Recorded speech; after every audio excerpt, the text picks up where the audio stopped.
Well, this is what they gave her. Gifted from the White House.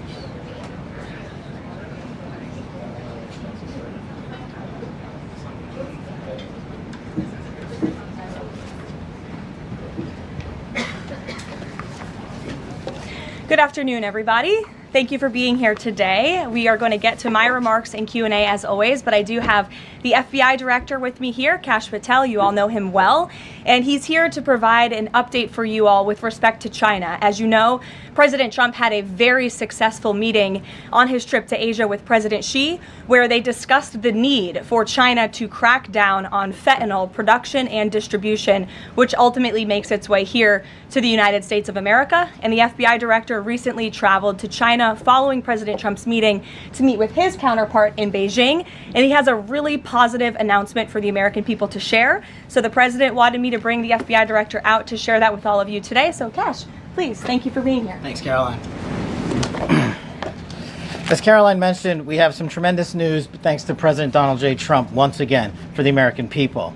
As soon as the President of the United States took office, he issued a mandate to rid America of the scourge that is fentanyl, a drug that has killed hundreds of thousands of Americans. Thanks to his leadership and direct engagements with China, we set up a framework to execute that mission 8 months ago. Attorney General Bondi immediately thereafter took steps to engage her counterpart in China at the Ministry of Public Security. Pursuant to their direct discussions, as the FBI director designated to run counterpoint on this, along with the Secretary of State Rubio and Ambassador Perdue and the team here at the White House, we set forward a path to implement the policy needed to crush the plague of fentanyl. Deputy Attorney General Blanche and our teams have been hard at work ever since, ultimately culminating in my trip to Beijing last week. This was only possible due to President Trump's historic engagement with President Xi just a few short weeks ago that set the stage for today's announcement. At that meeting, the leaders reached an agreement. But just to put this in frame for the American people, a reminder here that nearly 100,000 people died of fentanyl overdoses just last year alone. Here, this year, under this president, the FBI has seized 1,900 kilograms of fentanyl so far.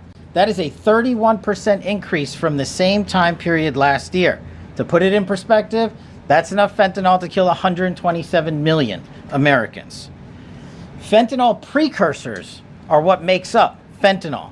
While we, the interagency, the Department of Justice, have been fighting hard to seize and stop drug traffickers, we must attack fentanyl precursors, the ingredients necessary to make this lethal drug. That was the sole purpose of my trip to China, to eliminate these precursors. And if successful, we would suffocate the drug trafficking organization's ability to manufacture fentanyl in places like Mexico. This was the first time an FBI director has been to China in over a decade and received the audience with his counterpart to address this matter directly. And again, thanks to President Trump's direct engagement with President Xi, the government of China committed fully to my engagement there on the ground in Beijing at a level never seen before. While at Ministry of Public Security headquarters, I met with my counterpart at MPS, where the Chinese government agreed on a plan to stop fentanyl precursors. What does that mean? The People's Republic of China has fully designated and listed all 13 precursors utilized to make fentanyl. Furthermore, they have agreed to control 7 chemical subsidiaries that are also utilized to produce this lethal drug.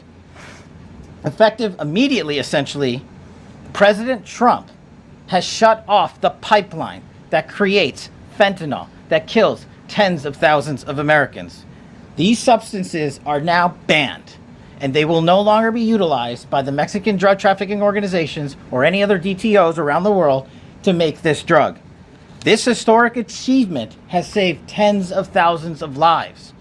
This historic achievement would not have been possible without the tremendous team of President Trump, the Attorney General, the Department of Justice, the Federal Bureau of Investigation, and Ambassador Perdue in China, whose ground-level engagements were imperative to achieving this result.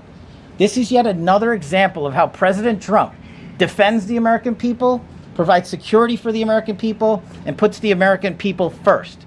This is a historic first-in-its-kind achievement by any president to stop the scourge of fentanyl, and it should be championed by every single American. This achievement will save lives. We are thankful for President Trump's steadfast leadership, and this FBI will fearlessly follow in his footsteps to ensure that this mission of safeguarding the American public is achieved every single day. Thank you. Thanks, Caroline. Thank you, Cash. Thank you so much. Appreciate it. Okay. Thank you again, Director Patel. Before we get going, I do have one quick scheduling announcement.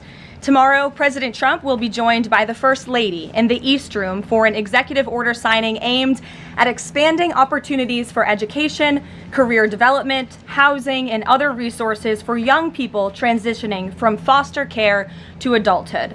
This is part of the First Lady's Fostering the Future efforts, which are a Be Best initiative.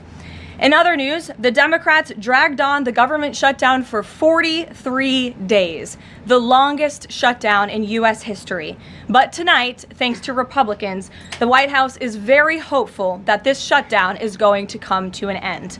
The damage caused by the Democrats with this reckless government shutdown cannot be forgotten. It is entirely the fault of the Democrat Party. Just look at the vote count. Hundreds of thousands of federal employees have missed their paychecks. Tens of billions in wages and benefits were withheld, impacting vulnerable families. Millions of low-income Americans missed their SNAP benefits. Nearly 20,000 flights at airports across the country were delayed due to staffing shortages, causing Americans to miss family events, vacations, and work obligations. According to Airlines for America, an estimated 5.2 million travelers have had their flights disrupted over the course of the Democrat shutdown. And our economy has lost billions and billions of dollars in economic activity over the course of this shutdown, hurting consumer sentiment and crushing the travel and hospitality industries. According to a CBO estimate, the Democrat shutdown could end up decreasing fourth quarter economic growth by 2 whole percentage points. The Democrat shutdown made it extraordinarily difficult for economists, investors, and policymakers at the Federal Reserve to receive critical government data. The Democrats may have permanently damaged the federal statistical system, with October CPI and jobs reports likely never being released. And all of that economic data released will be permanently impaired, leaving our policymakers at the Fed flying blind at a critical period. It's hard to recap all of this without asking a simple question: why? Why have the Democrats put the American people through this pain for 43 days in a row? And it feels like Groundhog Day being up here again talking about this Democrat shutdown. And the answer to that question is pure partisan politics. They started this shutdown with a ridiculous demand to force taxpayer-funded healthcare benefits to illegal aliens who broke into our country. Even after it was clear President Trump and Republicans would never force American taxpayers to pay for free health care for illegals. In fact, President Trump's One Big Beautiful Bill fixed that problem. The Democrats kept dragging this reckless government shutdown on for weeks longer to boost their turnout in an election, perhaps one may guess. That's because the Democrats are totally captured by their far left-wing base, who only care about attacking President Trump, even if it means hurting innocent Americans in our country. The Democrats' weakness and their unwillingness to buck the fringe members of their party dragged this harmful shutdown on for 7 weeks and inflicted massive pain onto the American public. But let's be clear. The clean CR being voted on today in the House of Representatives that will lead to the reopening of the federal government is what President Trump and Republicans have supported from day one. Our troops, air traffic controllers, and federal employees will be back to receiving their regular paychecks. Families in need will get back to receiving their food purchasing assistance, and the people's government will soon be back open for business. President Trump looks forward to finally ending this devastating Democrat shutdown with his signature, and we hope that signing will take place later tonight. On another matter, I want to address the affordability issue that's received a great deal of media attention this past week, which is ironic because it didn't receive that much attention when Joe Biden was here and inflation was at a record high 9%, the worst inflation crisis in modern American history. And President Trump won a landslide election in part to address the affordability issues created by Joe Biden and the Democrats. And that's exactly what President Trump has done since day one of his administration.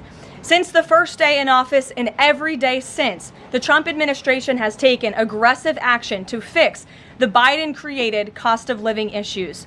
The notion that the same Democrats who just shut down the federal government to sabotage our economy, rob people of their paychecks, and also helped Joe Biden ratchet up inflation to 9% are now suddenly affordability champions. That notion is completely absurd. And it's something only the liberal media would have the gall to push. But the reality is that President Trump and his administration have done so much to lower prices and increase the economic prosperity of the American people. And this president and his team of amazing economic advisors are going to keep working on this issue every single day. In less than 10 short months, President Trump signed the largest middle-class tax cuts in American history, including no tax on tips, overtime, and Social Security, which will guarantee that next year Americans are going to put more money back into their pockets. The president has completely unleashed American energy dominance to help bring gasoline prices to the lowest in 5 years, and we expect them to continue to decrease. And it has also lowered energy costs overall. There is more work to do, but again, the president's deregulatory and pro-American energy agenda is absolutely going to continue to drive down prices. This formula worked in the president's first term, and we expect that it's going to work again. And this is key because we know energy costs are the #1 driver of inflation. Again, just look at what Joe Biden did to our energy industry over the past 4 years of his administration, and look at what happened to inflation as a result. Everything became more expensive. To lower prescription drug prices and healthcare costs, the president has been working around the clock on this issue. He is obsessed with negotiating these good deals on behalf of the American people to bring down pharmaceutical costs and drug costs for Americans. And he has done so on a number of fronts. You have seen him discuss that in the Oval Office several times. To fuel small businesses, lower their costs, and incentivize hiring, the Trump administration has already cut 30 unnecessary regulations for every new one on the books, which we know will save employers and small businesses across the country thousands of dollars in regulatory burdens. All of these pro-Trump policies are working, and they will continue to work. Wages are rising at the fastest pace of the start of a presidential administration in 60 years. The cost of the typical new mortgage is down by nearly $3,000 per year. There's much work to do, and this administration will continue to do it. But President Trump has already made great progress in cleaning up the economic disaster that was created by Joe Biden. With that, I will take your questions today, and in our new media seat, we have Bev Turner, who works for a new outlet, a UK outlet, but based here in Washington, D.C., GB News. Bev, thank you for being here today. Why don't you kick us off? Thank you, Caroline. So the clock is ticking on the Friday deadline by which the BBC must retract and apologise for their malicious edit of the President in the documentary shown last year. The recently resigned Director General of the BBC yesterday described the organisation as the very best of society and blamed the enemies of the BBC for this outcome. Also yesterday, a senior government minister launched a fierce defence of the channel in the House of Commons, saying that the broadcaster remains a light on the hill for people all over the world. So, does the President feel that the network is taking this situation seriously? Does he believe that they've shown sufficient regret? Does this strain the relationship between the President and the Prime Minister? And given that the organisation is publicly funded, is the President prepared to bankrupt the BBC in his pursuit of truth and justice? Well, thank you, Bev. There's a lot of questions in one there.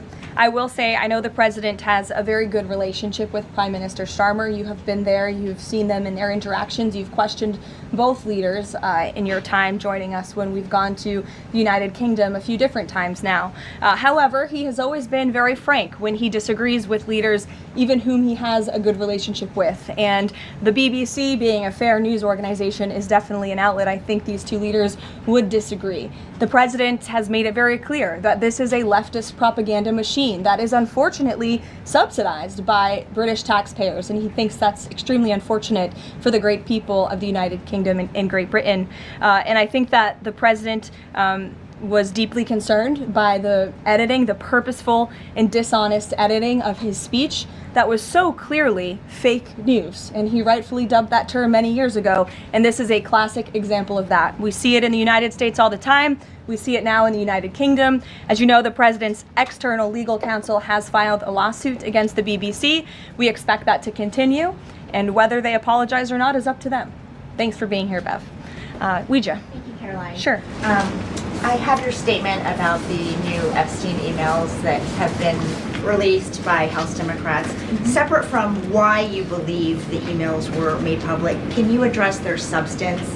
Did the president ever spend hours at Jeffrey Epstein's house with a victim? These emails prove absolutely nothing other than the fact that President Trump did nothing wrong.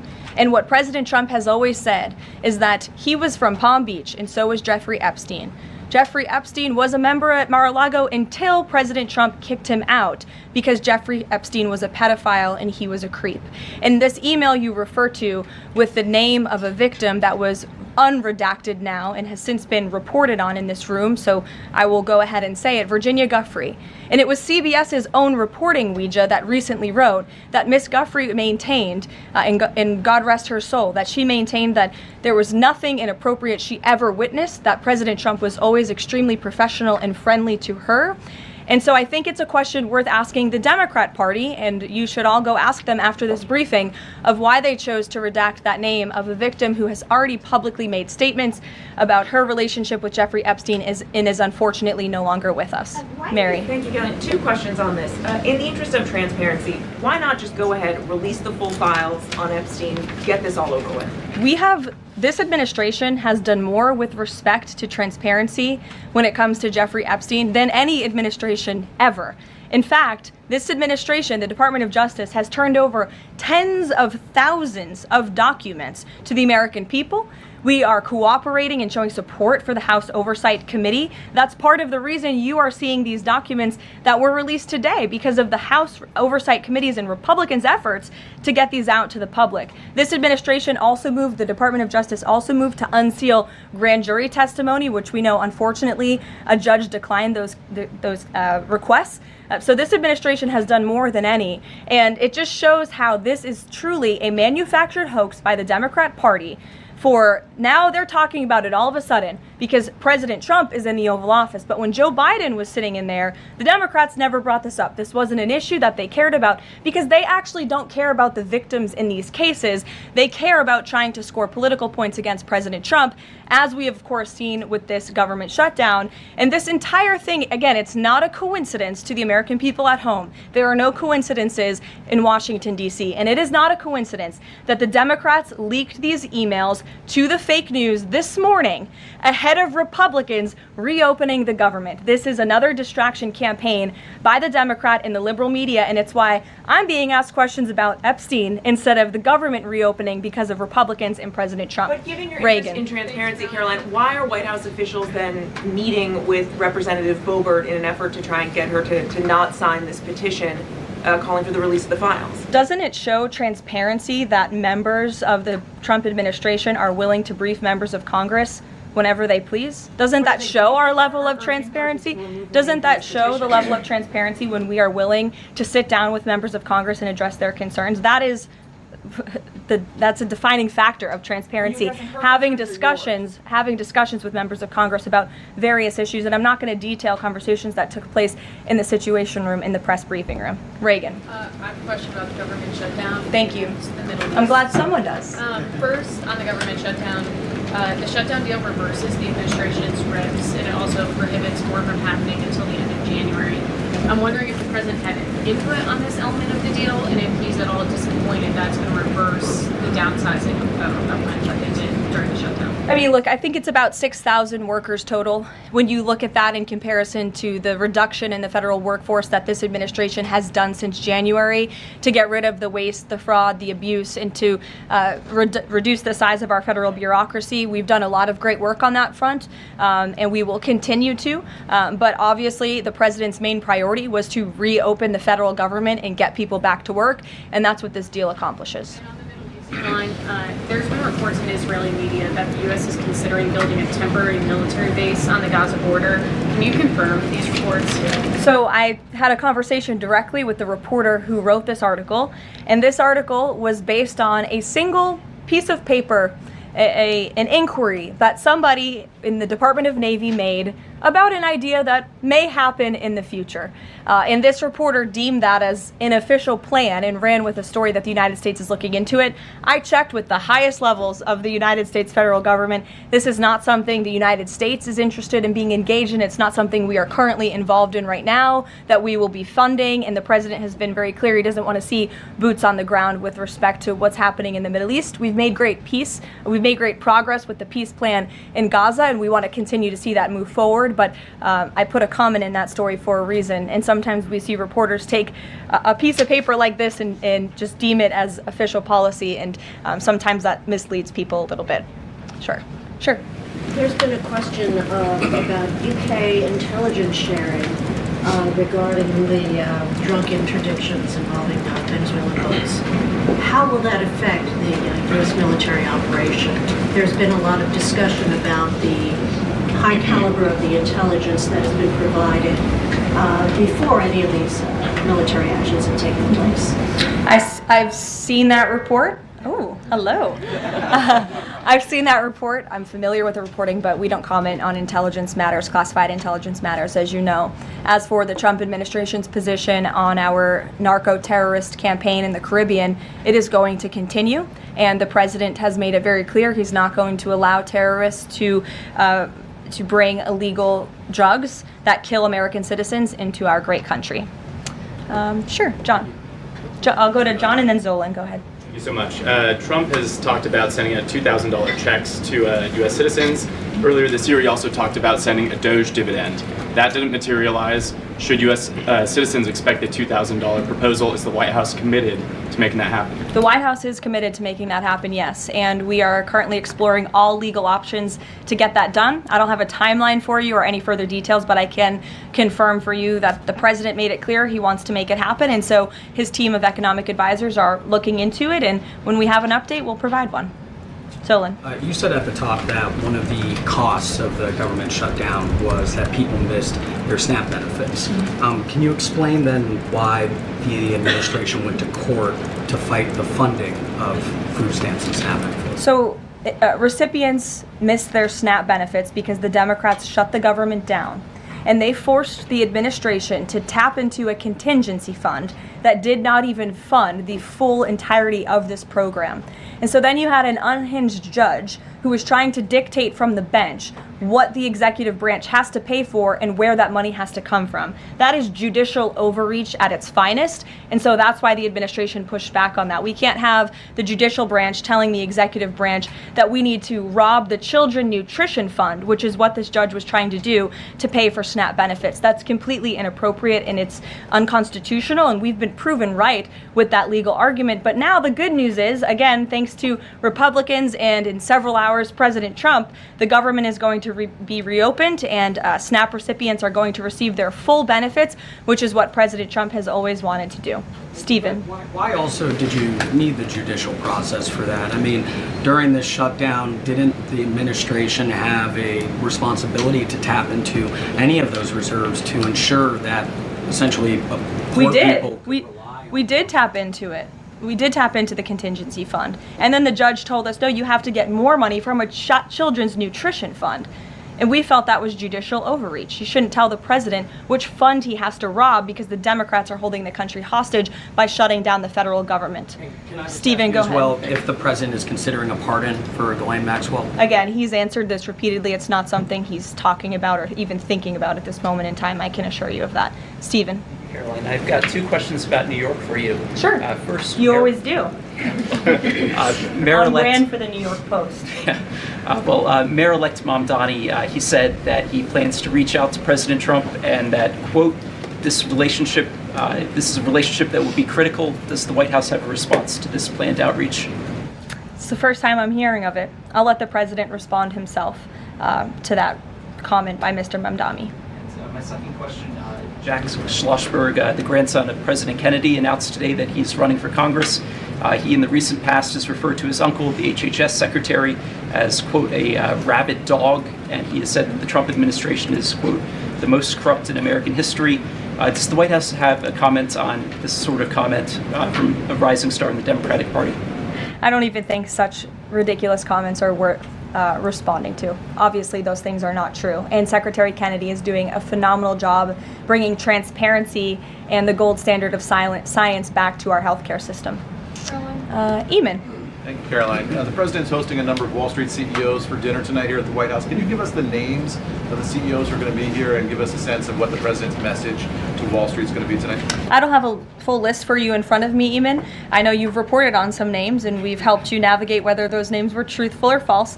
But I know the president actually plans to bring some of you into the dinner tonight. So you'll see for yourself in several hours if that's okay with you. And there's been some reporting that the White House is frustrated with Bill Pulte and the rollout of this proposal for a 50-year mortgage. Can you tell us if the White House is frustrated with that rollout and if the White House still supports the idea of a 50-year mortgage for Americans? This is a proposal that the president himself has commented on. I would refer you to the president's statements, and it's something that the administration is discussing and seriously looking into.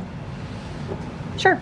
Thanks, Caroline. Danny, and then go ahead. Thank you. Some Democratic members of Congress have invited Britain's former Prince Andrew to testify on the Epstein scandal. I was just wondering if President Trump thinks that former Prince Andrew should indeed come and testify to Congress on that. I haven't spoken to him about that specific matter, but I can ask him and get back to you.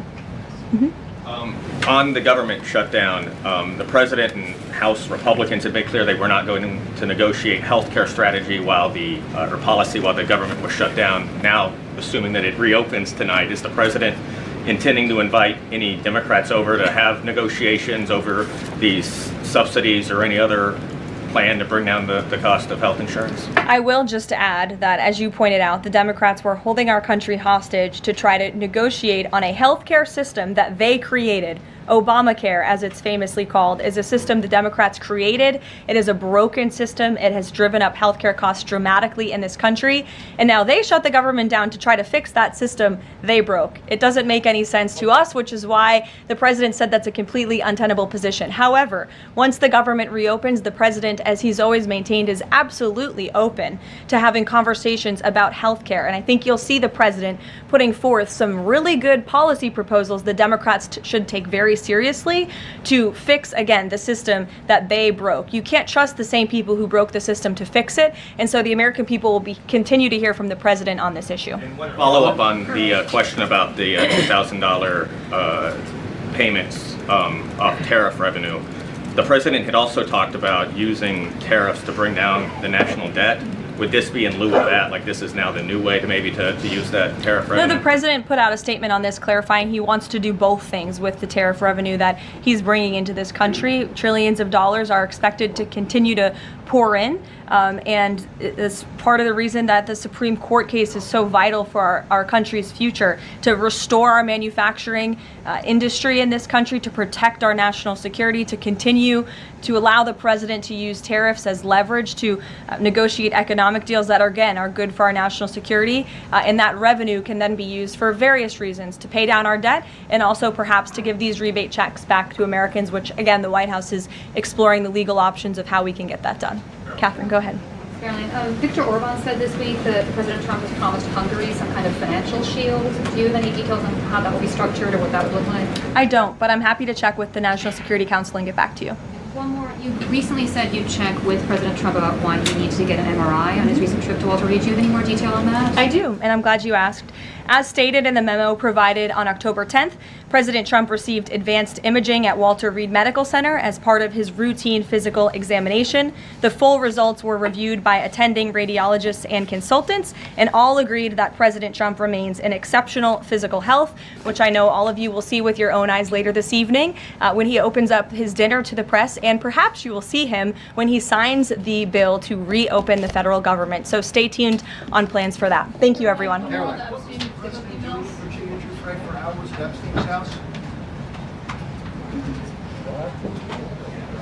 Pretty short.